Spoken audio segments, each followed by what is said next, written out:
오늘 함께 읽은 이 본문의 말씀 의지해서 하나님께서 귀히 여기시는 성도, 하나님께서 귀히 여기시는 성도라고 하는 제목으로 오늘 주님의 말씀 증거하도록 하겠습니다.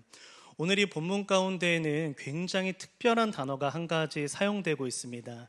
그것은 바로 귀히 여기다라고 하는 이 단어인데요. 이 귀히 여기다는 헬라어로 티마오라고 합니다. 한번 보여주시겠어요? 귀히 여기다. 이 단어는 요한복음에서 3번 사용이 되어지는데 먼저 2번은 그리고 주된 사용처는 어디냐면 하나님 혹은 예수님을 대상으로 하는 그러한 단어입니다. 그러니까 의역하자면 이런 거예요. 우리가 오늘도 우리 찬양대가 그리고 우리 오늘 성도분들이 지극한 영광을 하나님께 올려드렸습니다. 우리가 이 예배를 통하여 주님을 지극히 높여드렸습니다. 이렇게 사용할 때 원래는 이 단어를 사용합니다. 그래서 요한복음 5장 23절이나 8장 29절에서 이 단어는 이렇게 사용이 되어지는데요. 한번 보여주세요. 하나님을 지극히 높여드린다 라고 사용이 되어집니다. 그러니까 어떠한 의미죠? 이 단어는 사람에게 주로 사용되어지지 않고 하나님께 사용되는 단어라는 거예요. 그런데 오늘 본문에서 이것을 매우 특별하게 활용하고 있습니다. 그래서 이 본문 가운데에서 26절에 이렇게 사용이 되어지고 있는데요. 한번 보여주세요. 우리 한번 읽어봐 주시겠어요? 시작. 하나님이 이러한 성도를 존귀하게 여기신다. 성도 여러분, 이 단어가 원래는 성도가 하나님께 드리는 표현이에요. 그런데 하나님께서 그 표현으로 이 성도를 칭찬하고 축복하는 겁니다. 그러니까 이 단어가 지금 어떻게 사용이 되고 있는 것이죠? 그 성도를 칭찬하는데 최상급으로 표현을 하고 있는 거예요. 그러니까 사랑하는 내 아들, 내 딸아, 내가 너를 너무나 기뻐하고 내가 너의 이 모습으로 말미암아 너무 큰 영광을 받는데 이 단어를, 이 표현을 어떤 세상의 인간의 말로 표현할 수 없고 오늘 이 티마오라는 말로 너를 칭찬한다라고 말씀하고 있는 거예요.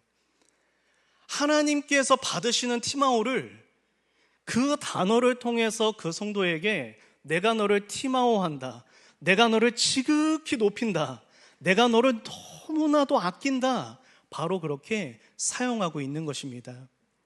그러면 사랑하는 성도 여러분, 오늘 본문 가운데 왜 예수님께서 갑작스럽게 하나님께 사용되는 단어를 이 제자들에게 들려주셨을까요?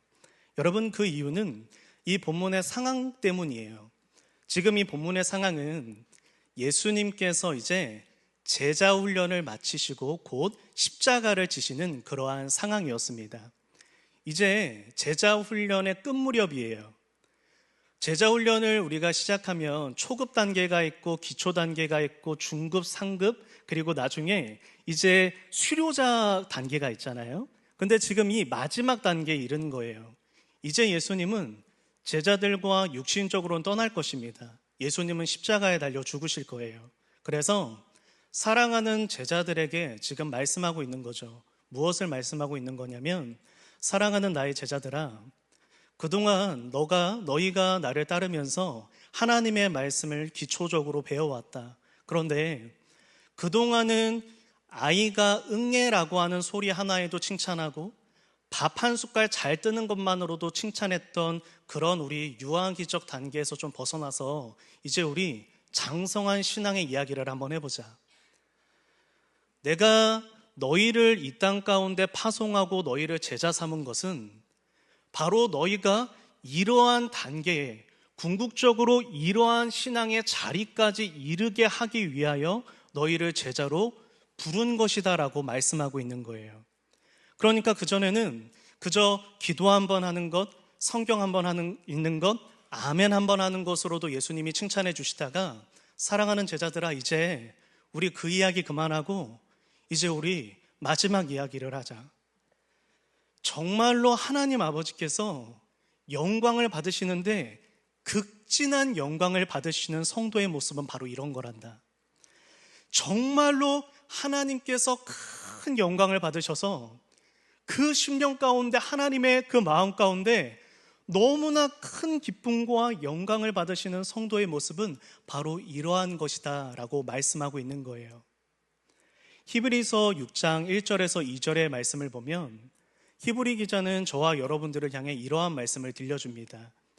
그러므로 우리가 그리스도의 도의 초보를 버리고 완전한 대로 나아갈지니라. 초보를 버리라는 건 내팽겨치라는 게 아닙니다. 이제 그만하자는 거예요. 이제 그 정도면 됐다는 겁니다. 그리스도도의 초보의 이야기, 초보적인 신앙으로 칭찬하는 것은 거기까지 하고, 언제까지 우리가 유아기적 신앙에 머물러 있을 수 없으니 이제 우리는 완전한 대로 가자는 거예요. 정말로 하나님께서 기뻐하시는 성도의 모습이 어떠한 모습인지를, 목적지를 바로 알아야 우리는 갈 수 있으니까요. 우리가 목적지를 그저 이러한 성도를 하나님께서 기뻐하시는구나, 그래 기도 많이 하면 기뻐하시는구나, 이 정도 단계에 머물러 있으면 하나님께서 기뻐하시는 하나님의 뜻을 이룰 수 없다는 것이죠. 내가 단순히 그저 교회를 열심히 다니는 것만으로 그 신앙의 경지를, 목적지를 잡는다면 우리의 신앙은 자라날 수 없다는 거예요.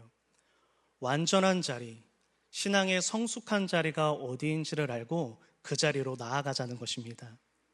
사랑하는 성도 여러분, 오늘의 이 설교를 준비하고 또 기도로 성도분들을 품으면서 준비하면서 제 마음에 품었던 소원은 이것입니다. 그것은 오늘 예배드리는 모든 성도분들이 이 하나님께서 티마오라고 칭찬하시는 티마오의 영광을 누리는 성도들이 되는 것입니다.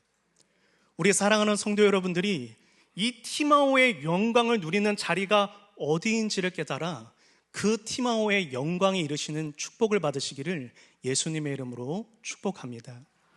또한 사랑하는 우이중앙교회가, 하나님께서 기뻐하시는 교회 많이 있죠. 하나님께서 원하시고 하나님께서 영광 받으시는 교회 많은데, 그 중에서도 정말로 하나님께서 우이중앙교회는 티마오 하신다, 하나님께서 우이중앙교회로 말미암아 티마오의 영광을 받아 하나님 또한 우이중앙교회를 티마오처럼 들어 올리셔서 귀하게 여기신다, 이러한 축복을 받는 은혜가 있기를 예수님의 이름으로 축복합니다. 오늘 이 본문을 통해서 하나님께서 귀히 여기시는 성도가 어떠한 성도인지를 두 가지를 살펴볼 것인데요, 결국 결론부에 이르러서 이 두 가지가 하나로 연결되는 것을 보시게 될 것입니다. 먼저는 하나님께서 귀히 여기시는 성도를 오늘 본문 26절에서 예수님을 진실하게 따르는 성도라고 이야기를 하고 있어요. 근데 이때 중요한 건 그냥 따르는 게 아니라 진실하게 따르는 것입니다. 예수님을 진실하게 따르는 것이 어떠한 것인지, 그것을 26절에서 이렇게 설명을 하고 있는데요, 우리 26절의 말씀 함께 받도록 하겠습니다. 시작. 사람이 나를 섬기려면 나를 따르라. 나 있는 곳에 나를 섬기는 자도 거기 있으리니 사람이 나를 섬기면 내 아버지께서 그를 귀히 여기시리라. 아멘. 하나님께서 귀히 여기시는 성도는 예수님을 따라서 끝까지 함께해서 예수님이 도착하시는 자리에 함께 도착하는 성도다라고 이야기를 하고 있어요. 그러니까 예수님을 따르되 진정으로 예수님을 사랑하고 예수님을 좇았던 그 성도는 한 목적지에 이르게 된다는 거예요. 예수님께서 그동안 제자들과 함께 손잡고 가시다가 멈추시는 거예요. 이제 여기가 내 목적지였다. 그곳에 함께 있는 자들만이 진정으로 예수님을 진실하게 따르는 자의 증거가 된다는 거예요. 그렇다면 사랑하는 성도 여러분, 이 예수님이 도착하신 그 목적지는 어디일까요? 24절에서 이렇게 말씀하고 있습니다. 예수님이 도착하신 목적지는 바로 다음과 같습니다. 우리 한번 읽어보겠습니다. 시작. 내가 진실로 진실로 너희에게 이르노니 한 알의 밀이 땅에 떨어져 죽지 아니하면 죽으면 많은 열매를 맺느니라. 아멘. 예수님이 도착하신 자리, 제자들과 함께 가신 자리는 어디냐면 썩어질 밀알이 되는 자리였어요. 예수님께서 죽으시는 자리였습니다. 결국 제자들에게 무엇을 말씀하고 있는 것입니까? 오늘날 예수를 믿고 따르는 저와 여러분들에게 무엇을 말씀하고 싶으신 거예요? 우리가 정말로 예수님을 사랑하고 예수님을 따르면 우리의 신앙에는 변화가 있다는 거예요.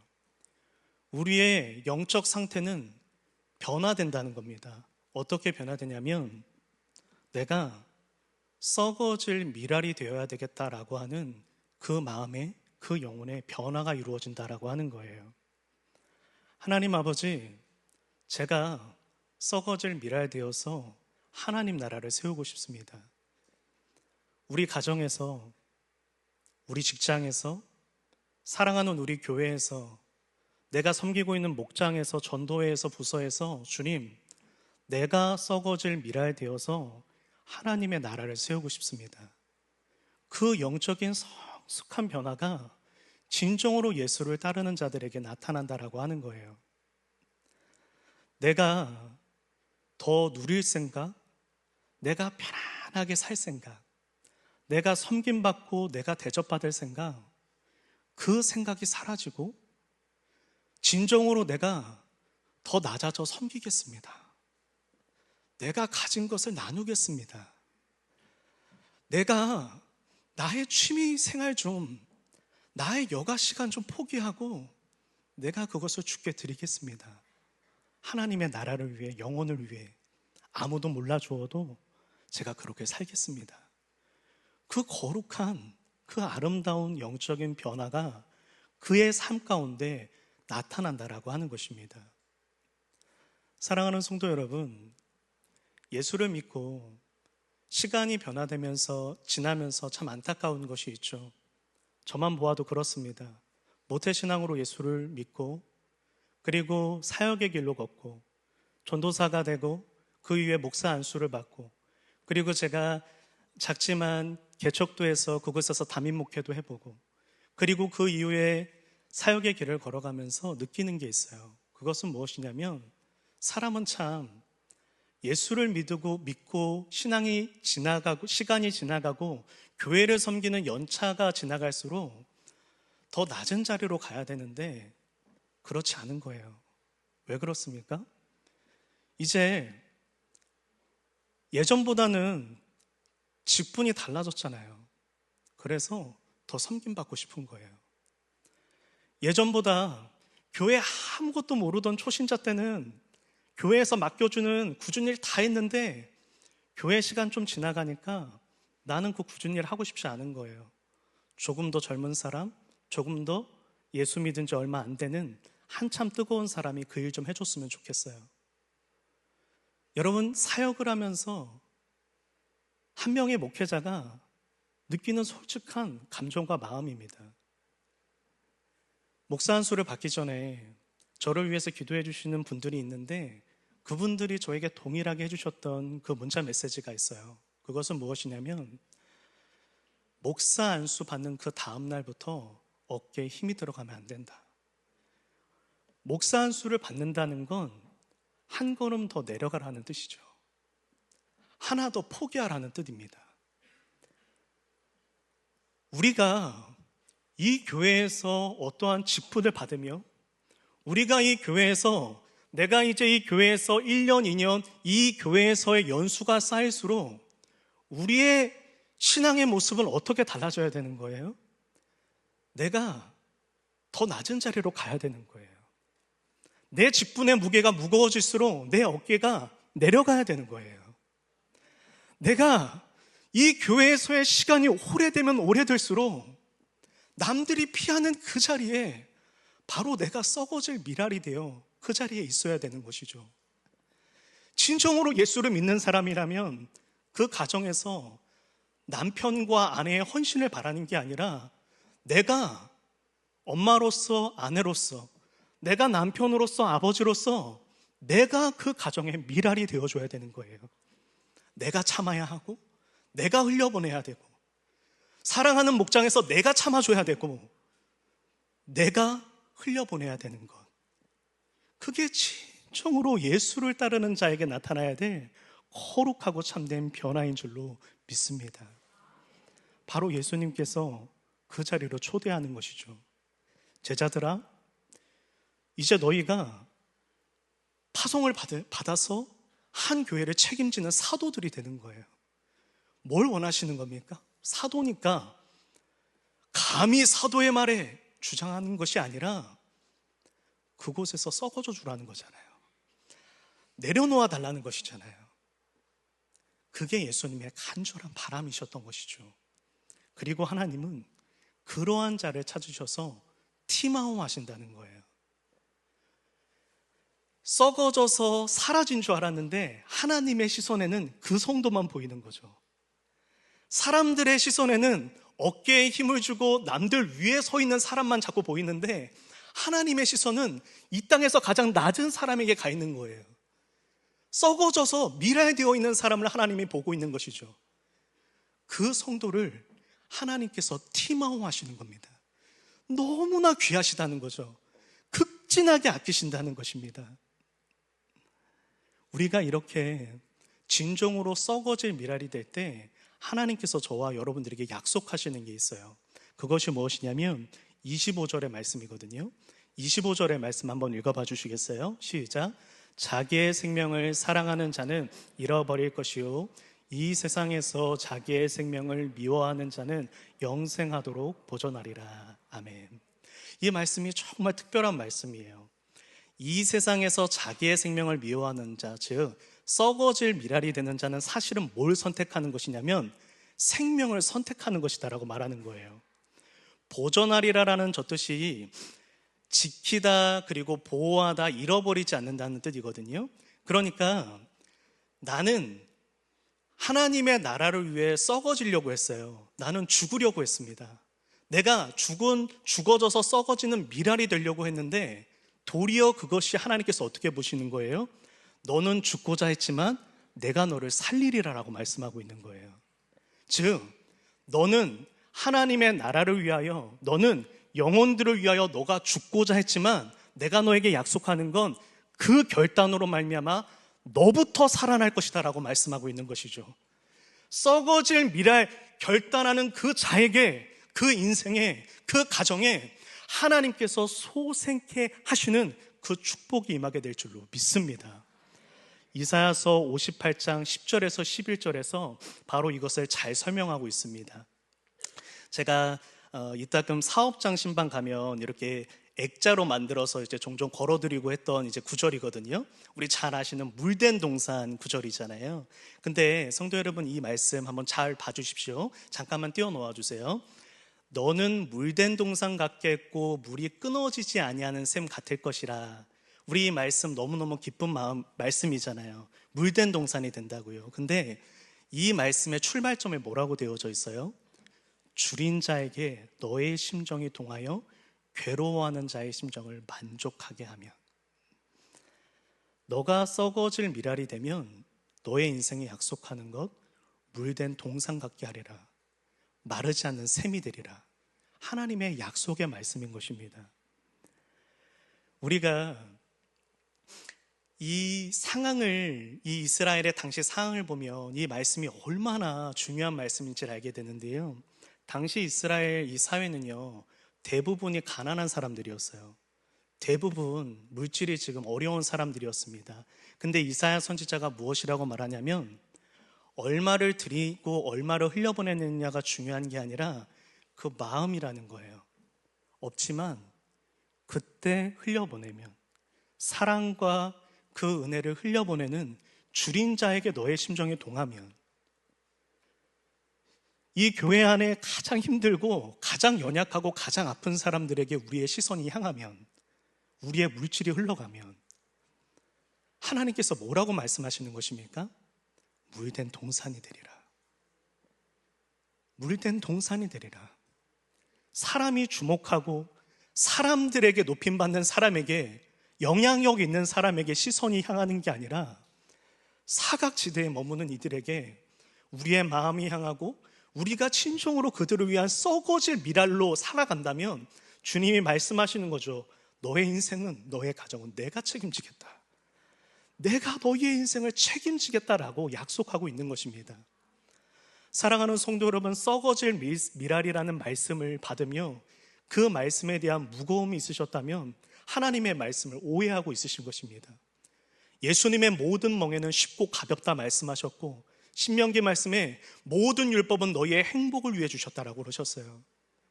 우리한테 빼앗아 가시려고 말씀을 주신 게 아니라 우리에게 주시려고 하나님의 말씀을 주신 줄로 믿습니다. 썩어질 미랄이 되라는 것, 우리의 생명과 우리의 인생을 송두리째 앗아가시겠다는 게 아니라 더 풍성한 생명과 더 은혜로운 인생을 살게 해주시기 위해서, 그 곳간을, 그 창고를 만들기 위해서 이 썩어질 미랄이라는 말씀을 저와 여러분들에게 주신 줄로 믿습니다. 사랑하는 성도 여러분, 이 썩어질 미랄로 살아가고자 할 때 우리 꼭 주의해야 되는 것, 유의해야 되는 것 하나 있어요. 그것은 거짓 미랄이 될 수 있다는 겁니다.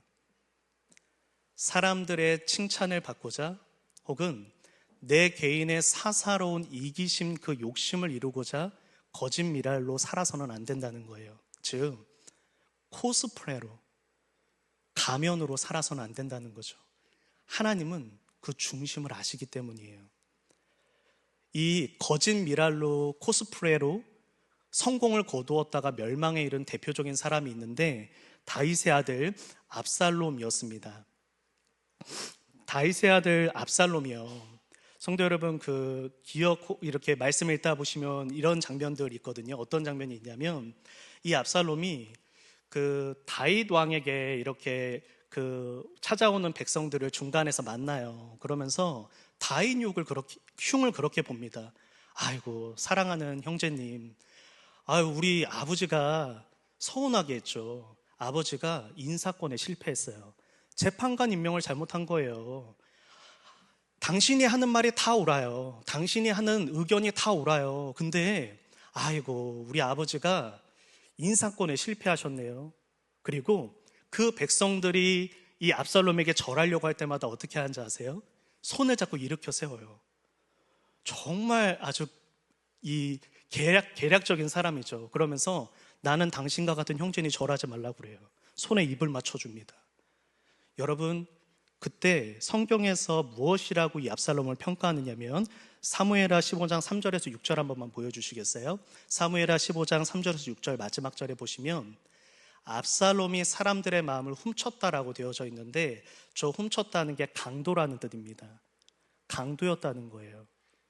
그 마음 중심에 진정으로 예수님을 사랑하는 마음으로 미랄로 살지 않았기에 이 압살롬을 하나님께서 강도라고 말씀하시고, 이 압살롬의 최후가 어떻게 되는지 그림을 한번 보여주세요. 이 압살롬이 어떻게 죽었냐면, 상수리 나무에 이 말 타고 이렇게 도망가다가 자기가 가장 자랑했던 아름다운 머리털이 있거든요. 머리가 아주 정말 오늘날 말하면 샴푸 모델처럼 그렇게 머리가, 그 머릿결이 찰랑찰랑 했나 봐요. 성경에도 기록될 정도니까요. 그랬는데 그 머리가 그 나무에 걸려버려요. 그래서 저 상태로 저 말은 이제 없는 거예요. 저 머리 위에 이렇게 대롱대롱 달려있다가, 그리고 이제 요압이 와서 창으로 찔러서 죽입니다. 여러분, 그렇게 사람들을 이용해서 이 무언가 올라가고자 했던 압살롬이 끝내 올라갔던 자리는 어딘 거예요? 저 상수리 나무에 걸린 자리가 다였다는 거예요. 하나님이 아셨다는 겁니다. 25절, 오늘 본문의 25절 말씀에 이런 말씀이 있어요. 25절의 말씀을 보시면, 자기의 생명을 사랑하는 자 결국 잃어버린다. 즉, 파괴한다는 거예요. 거짓미랄로 사는 자는 스스로의 인생을 파괴한다는 것이죠. 하나님께서 주시는 은혜는 없다는 것입니다. 우리 사랑하는, 오늘도 이 주일 예배를 거룩하게 지키시는 사랑하는 성도 여러분, 한 해를 마무리하는 연말입니다. 새로운 한 해를 결단하는 시점이에요. 우리 한 해를 한번 돌아보셨으면 좋겠어요. 나는 과연 예수님을 따르는 썩어질 미랄이었는가? 나는 가정에서, 내가 속한 모든 곳에서 나는 썩어질 미랄로 살았는가? 다시 한번 점검해 보실 수 있기를 소망합니다. 그리고 오늘 이 시간, 새로운 한 해를 앞두고, 주님, 제가 이제 썩어질 미랄이 되어 하나님 나라를 세우겠습니다. 진정으로 예수님을 따라 나를 내려놓는 그 미랄의 자리로 가겠습니다. 새롭게 결단하는 저와 여러분들 되시기를 예수님의 이름으로 축복합니다. 두 번째입니다. 하나님께서 귀히 여기시는 성도 두 번째는요, 아버지 하나님의 영광을 구하는 성도입니다. 아버지 하나님의 영광을 구하는 성도입니다. 27절에서 28절 오늘 함께 읽지는 않았지만 오늘 이 시간 함께 좀 읽고자 합니다. 지금 이 미랄 설교가 계속되고 있는 거예요. 미랄 강화가 계속되고 있는 것입니다. 우리 한번 읽어보도록 하겠습니다. 시작.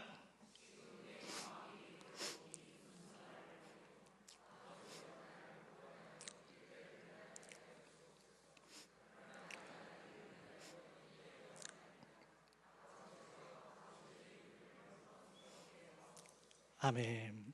사랑하는 성도 여러분, 여기에 예수님께서 썩어질 미랄이 되시기로 한 그 순수한 동기가 나와요. 그것이 무엇이냐면 아버지의 이름 때문입니다. 하나님의 영광을 위해서 지금 예수님 당신을 내려놓으세요. 예수님의 바람은 이 십자가의 고통을 피하시는 거였어요. 이 십자가의 고통이 얼마나 무거운 것인지를 아셨기 때문이죠. 그런데 예수님께서는 그것을 감당하십니다. 왜냐하면 나보다 누가 중요한 거예요? 하나님이 중요한 것입니다. 오늘 제가 말씀드릴 이 티마오의 가장 중요한 비밀이 여기에 있는데요, 이따가 살펴보시게 될 거예요. 하나님께서 어떤 성도를 티마오 하느냐? 내가 하나님을 티마오 할 때 하나님도 그 성도를 티마오 하십니다. 그 말씀은 내가 하나님을 나보다 소중히 여기는 자리까지 갈 때 하나님도 그 성도를 소중히 여기시고 들어 쓰신다라고 하는 말씀입니다. 우리가 신앙생활을 하면서 반드시 놓쳐서는 안 되는 건 나의 유익과 내 생각, 내 감정, 내 판단, 내 지식보다 중요한 건 하나님의 영광이라는 것입니다. 하나님의 뜻과 영광을 구하는 진심이 있어야 되는 거죠. 주님, 내 뜻대로 하고 싶지 않고 하나님 뜻대로 하고 싶습니다. 주님, 나의 유익이 아니라 하나님의 영광을 구하고 싶습니다라고 하는 하나님만이 보시는 그 간절하고 진실한 중심이 우리 안에 있어야 된다라고 하는 것입니다. 제가 예전에 사무엘 그 서를 강해를 하게 된 적이 있습니다. 기회가 있어서 이렇게 촬영을 하면서 쭉 이렇게 그 강해를 했던 그 기회가 있었는데, 그때 제가 강해를 하면서 제가 가장 먼저 은혜를 받고 이 말씀으로 말미암아 정말 큰 이렇게 많은 복을 누린 이제 그런 성경 구절이 있어요. 정말 자유함을 누리는 성경 구절이었는데요. 다윗이요, 이 압살롬의 반역 때문에 쫓겨나잖아요. 이게 왕의 자리에서 쫓겨납니다. 그런데 이때 정말 충성스러운 신하 한 명이 하나님의 궤 언약궤를 딱 가지고 다윗에게로 와요. 여러분, 대단한 용기예요. 왜냐하면 지금 압살롬이 궁에 딱 들어갔는데 거기에 언약궤가 없으면 어떻게 되냐면 백성들이 지지를 안 해줍니다. 하나님의 궤가 함께하지 않는 왕은 이스라엘 백성에게는 왕이 아니에요. 아무리 압살롬이 그동안 열심히 밑거름을 만들어놨어도 하나님의 궤가 그와 함께 있지 않으면 이스라엘 백성들에게 인정받지 못합니다. 하나님의 궤가 다윗과 함께 있으면 여전히 다윗이 왕인 거예요. 근데 이때 다윗이 성경 그 누구도 하지 못했던 그 위대한 신앙의 고백을 하나 합니다. 그것이 무엇이냐면 사무엘하 15장 25절에서 26절 말씀이에요. 사무엘하 15장 25절에서 26절의 말씀인데 뭐라고 이야기를 하냐면 그 궤를 돌려주라, 다시 갖다 놓으라고 말해요. 그리고 뭐라고 말하냐면 하나님의 뜻이면 내가 왕의 자리로 돌아갈 것이고, 그리고 노란색 한번 읽어봐 주세요. 시작. 내가 너를 기뻐하지 아니한다 하시면 종이 여기 있사오니 선히 여기시는 대로 내게 행하시옵소서. 아멘. 사랑하는 성도 여러분, 어떠한 고백입니까? 왕의 자리가 다윗에게 중요한 게 아니에요. 우리 일반적이라면 이렇게 반응할 거예요. 주님, 제가 지금 잠시 실수하고 넘어졌다가 마귀의 공격으로 말미암아 왕의 자리에서 쫓겨났지만 하나님이 함께 하셔서 왕의 자리로 돌아가 하나님의 살아계심을 간증하게 하소서. 하나님께서 나를 높이심으로 말미암아 하나님의 영광이 드러나게 하소서. 이런 고백을 할 텐데 다윗은 그 고백이 아니라 뭐라고 말하냐면 하나님께서 이제 제가 영원토록 평생토록 왕으로 복귀하지 않기를 원하신다면, 제가 쫓기는 왕으로, 폐위된 왕으로 제 남은 여생을 마치길 원하신다면 주님, 종이 여기 있으니 주님이 기뻐하시는 뜻대로 이루어 주십시오. 성도 여러분, 얼마나 이것이 아름답고 귀한 고백이었는지 모릅니다. 하나님의 영광과 하나님의 뜻, 그 하나 때문에 그걸 위해서 나보다 하나님이 더 소중하다고 고백하는 거예요. 성도 여러분, 이게 저에게 얼마나 큰 위로와 힘이 되었는지, 비슷한 상황 가운데에서 중요한 결단을 내려야 되는 그 순간, 제가 그때 한 기도원에서 하나님께 간절히 한 달 정도 기도를 하다가 하나님께 받았던 응답이거든요. 하나님의 뜻이라면 모든 것을 할 수 있지만 모두 내려놓겠습니다. 하나님께서 그 응답과 함께 자유함을 주셨어요. 하나님의 영광을 위해 포기할 수 있도록요. 여러분, 정말로 하나님께서 이 세상 가운데 살아가면서 우리에게 주실 수 있는 것이 없으신 걸까요? 하나님은 모든 것을 우리에게 주실 수 있는데 단 한 가지를 우리에게 늘 준비시켜요. 그게 무엇이냐면, 너가 정말로 너보다 하나님을 소중하게 여기냐는 거죠. 너의 인생보다 정말로 하나님이 소중한지, 나의 인생보다 예수가 더 소중한지를 물으시고 기다리시고 그 일을 위하여 기다리시는 거예요. 하나님은 다 한 번에 가져가실 수 있어요. 근데 우리 마음은 빼앗지 않아요. 기다려주시죠. 너가 진실로 너의 중심으로, 주님, 예수님이 저보다 소중합니다, 하나님의 뜻이 저보다 더 소중합니다, 고백할 때까지 우리를 기다려주시는 그런 하나님이시다라고 하는 것입니다. 사무엘상 2장 30절의 말씀입니다. 이 사무엘서 전체가 결국엔 이 한 구절 때문에 이 한 구절을 설명하는 거예요. 이 한 구절을 다윗과 사울의 스토리를 통해서 결국엔 설명하는 거거든요. 이 사무엘상 2장 30절 하반절에 다음과 같은 말씀이 있는데요. 함께 읽어보겠습니다. 시작. 나를 존중히 여기는 자를 내가 존중히 여기고 나를 멸시하는 자를 내가 경멸하리라. 아멘. 잠깐만 띄워놓아 주세요. 성도 여러분, 제가 아까 헬라어로 티마오를 보여드렸는데 이게 지금 히브리어로 지금 이때 이 사무엘상 2장 30절에 존중히 여긴다라고 하는 게 헬라어로 풀자면 티마오가 됩니다. 같은 이야기 하고 있는 거예요. 지금 하나님께서 뭐라고 말씀하시냐면, 네가 네 자신보다, 너의 자신보다, 자기 자신보다 하나님을 소중히 여기고 하나님의 뜻과 영광을 구하는 사람이 된다면 내가 너를 그렇게 높이겠다. 너가 나를 존중하니 내가 너를 존중한다라고 하는 저 존중의 의미가 내가 너를 들어쓰겠다, 내가 너를 일으키겠다라는 의미입니다. 사랑하는 성도 여러분, 우리의 가정이 어떻게 하면 하나님께 티마오의 영광이 임하는 가정으로 쓰임받을 수 있습니까? 우리의 가정에 가장 중요한 목표가 하나님의 영광이 될 때 우리의 가정에 티마오의 하나님의 역사가 일어나게 될 줄로 믿습니다.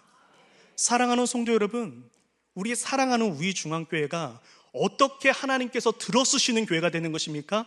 어떻게 하나님께 존중이 여김을 받는 교회가 되는 것입니까? 그것은 우리 모두가 한마음 한뜻이 되어 오직 하나님의 뜻과 하나님의 영광만 구하는 교회가 될 때 우리 교회에 이 티마오의 영광이 임하게 될 줄로 믿습니다. 개인의 사사로운 감정을 내려놓는 거예요. 개인의 사사로운 판단과 모든 것들을 내려놓는 거죠. 왜 그렇습니까? 하나님의 뜻이 나보다 소중하기 때문이에요. 내 마음에 들지 않아도, 내 마음에 차지 않아도 그것이 하나님의 영광이라면, 그것이 하나님의 뜻이라면, 그 하나님의 영광과 뜻을 찾기 위하여 한마음 한뜻으로 우리가 합심하여 기도하고 그 하나님의 뜻을 함께 발견하여 함께 이루어가는 교회가 되어질 때 사랑하는 우리 중앙교회에 이 티마오의 영광이 지금보다도 더욱더 충만하게 임하게 될 줄로 믿습니다. 사울이 이 하나님 앞에 이제 버림받잖아요. 이 왕으로 쓰임받다가 하나님께서 사명을 옮겨버려요. 근데 사랑하는 성도 여러분, 생각해 봐 주세요. 다윗과 이 사울 중에 누가 더 큰 범죄를 지었습니까? 다윗이잖아요. 사울은 오늘날 사회적으로 도덕적으로 죄를 안 지었어요. 다윗이 오늘날로 말하면 감옥에 가야 되죠. 근데 하나님께서 사울을 왜 그 촛대로 옮기십니까? 그 이유는 사울이 결정적인 순간대마다 자기 자신을 우선시했기 때문이에요. 사무엘상 13장 12절에서 13절의 말씀입니다. 부득이하여 번제를 드렸나이다. 주님, 어쩔 수 없어서 제 생각엔 이게 맞는 것 같아서 제 지금 마음이 급해서 제가 해도 된다고 생각해서 제가 번제를 드렸습니다. 저도 할 수 있죠. 하나님의 뜻과 하나님의 영광과 관계없는 거예요. 전쟁에서 지더라도 하나님의 뜻과 영광 구해야죠. 내가 이 전쟁에서 블레셋 적군의 칼날에 맞아 죽는 한이 있더라도 하나님의 영광 구해야죠. 근데 제가 죽을까 봐 일단 번제부터 드렸습니다. 바로 사무엘 선지자가 이렇게 하나님의 말씀을 대언합니다. 14절의 말씀에 여호와께서 그의 마음에 맞는 사람을 구하였다. 그의 마음에 맞는 사람이 누구였습니까? 다윗이었어요. 하나님을 존중히 여기는 자 존중히 여기고 하나님을 멸시하는 자 그를 멸시하시리라. 이 사무엘서 2장 30절의 말씀이 사무엘서를 관통하고 오늘 이 요한복음 12장에 기록되어져 있는 미랄의 말씀 가운데서 다시 한번 이 말씀을 재확인하고 있는 것입니다. 사랑하는 성도 여러분, 우리 항상 유의해야 합니다. 사람의 영광을 선택하지 않도록요. 여러분, 이것은 우리의 결단이 필요해요. 오늘 요한복음 12장 43절 이대제의 마지막 성경 구절인데요, 이렇게 예수님이 말씀을 하시고 나서도 이 미랄 설교의 끝부분입니다. 이제 이 모든 사역들이 마무리되는 시점에 어떻게 되냐면, 그들이 이 제자들 말하는 거 아니고 다른 사람들인데요, 그 무리들이 사람의 영광을 사랑했다. 근데 이 사랑이라는 단어가 뭐라고 되어 있냐면 택했다라고 번역이 됩니다. 택했다. 감정적인 단어가 아니라 의지적인 단어예요. 내 결단인 것입니다. 결단하는 거예요. 주님, 저는 이제 하나님의 영광을 제 영광보다 중요하게 여기기로 결단합니다. 하나님의 뜻과 영광, 그것이 나의 인생에, 우리의 가정에 가장 중요합니다. 바로 그러한 분명한 표대가 세워지는 이 주일 예배가 될 수 있기를 예수님 이름으로 축복합니다. 오늘의 말씀을 정리하겠습니다. 결국 하나님께서 귀하게 여기시는 성도는 어떠한 성도입니까? 정말로 하나님께서 존귀하게 높이시는 성도는 어떠한 성도예요? 그러한 성도는 어떠한 성도냐면, 나의 모든 관심사와 초점, 내 모든 생각이 온통 오직 예수께 집중되어 있는 사람인 거예요. 오직 하나님께로 초점이 맞춰져 있는 사람인 거예요. 여러분, 예수님이 공생의 사역을 시작할 때 이런 말씀하셨어요. 추수할 게 정말 많은데 일꾼이 없다. 정말 쓸 사람이 없다. 여러분, 근데 이게 굉장히 충격적인 말씀이에요. 당시 이 시대에 신앙인들이 없었나요? 아니요. 바리새인과 서기관들이 많았잖아요. 그들은 어떤 사람들이에요? 성경을 처음부터 끝까지 암송하는 사람들이었어요. 그리고 바리새인과 서기관들의 당시 그 기독교 역사, 교회사를 공부하다 보면 아주 흥미로운 대목이 나오는데, 바리새인과 서기관들을 왜 그렇게 사람들이 추종했는가에 대해서 한 가지 대표적인 이유가 무엇이냐면, 그들은 구제를 그렇게 잘했습니다. 오늘날로 말하면 언론사의 가장 앞에 실리는 구제를 했던 사람들이에요. 바리새인과 서기관들은 우리가 인간적인 기준으로 호락호락하게 볼 상대들이 아닙니다. 금식기도 했고요, 하루에 기도 3번씩 했고요. 그 기도도 단순한 기도가 아니에요. 얼마나 열정껏 기도했는데요. 이거 누가 시켜서 하라고 해도 못해요. 피곤해서 매일 해야 되잖아요. 그거를 다 한 사람들이에요. 근데 예수님이 말씀해요. 뭐라고 말씀하냐면 일꾼이 없다고 그래요. 왜 일꾼이 없다고 하셨죠? 예수님께 하나님의 마음에 관심이 없잖아요. 오늘날 한국교회가 많이 성장했습니다. 많은 크리스찬들이 있어요. 근데 정말로 그 관심사와 초점과 마음이 아버지 하나님께 향하여 있는 사람들은 얼마나 될까요? 나의 인생에 내가 원하는 버킷리스트들 이루어지지 않아도 하나님의 뜻 이루어지면 족합니다. 우리 교회에 하나님의 영광이 드러나면 그것으로 족합니다. 주님, 저 목장, 저 전도에 제가 섬기는 부서마다 예수님 어떤 마음이세요? 제가 어떤 것으로 죽을까요? 제가 어떻게 썩어질 미랄 될까요? 제가 섬기고 있는 공동체에서 제가 뭘 희생해야 되죠?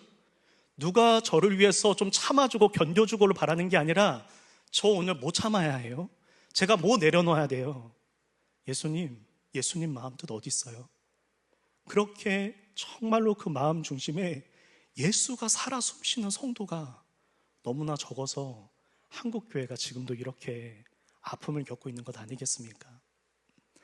잠언 23장 26절에 하나님께서 이렇게 말씀합니다. 오늘의 마지막 성경 구절인데요, 우리 성도 여러분들 한번 같이 읽어봐 주시면 감사하겠습니다. 시작. 내 아들아 내 마음을 내게 주며 내 눈으로 내 길을 즐거워할지어다. 아멘. 하나님은 말씀하시잖아요. 다 가져가실 수 있는 분이 우리 마음은 우리에게 맡겨요. 마음을 좀 달라고 하세요. 그리고 너의 눈으로 내 길을 즐거워해달라는 건 무엇이냐면 너의 시선을 좀 나한테 맞춰주지 않겠냐는 뜻입니다. 그러니까 하나님의 길을 보면서 잘하신다 이런 게 아니고요, 너무너무 즐거워서 하나님께 집중되어 있는 거예요. 하나님 어디로 가시지? 예수님 어디로 가시지? 나 거기로 가야 되는데. 예수님 어디 계시지? 나 그곳에 있어야 되는데. 예수님, 제가 썩어져서 미랄돼야 되는 곳이 도대체 어디인지 알려주셔서 제가 그곳에서 썩어져서 사라지고 싶어요. 미랄되고 싶어요. 제 마음의 소원 오직 예수 한 분입니다. 그러한 성도를 하나님이 찾으신다라고 하는 것입니다. 오늘 이 주일 예배 거룩하게 지키시는 우이중앙의 모든 성도 여러분들이 진정으로 오직 예수께, 오직 하나님께 그 마음과 관심과 초점을 드린 성도 되셔서 하나님께서 티마오 하시는, 하나님께서 귀히 여기시는 그 은혜와 축복을 누리실 수 있기를 예수님의 이름으로 축복합니다.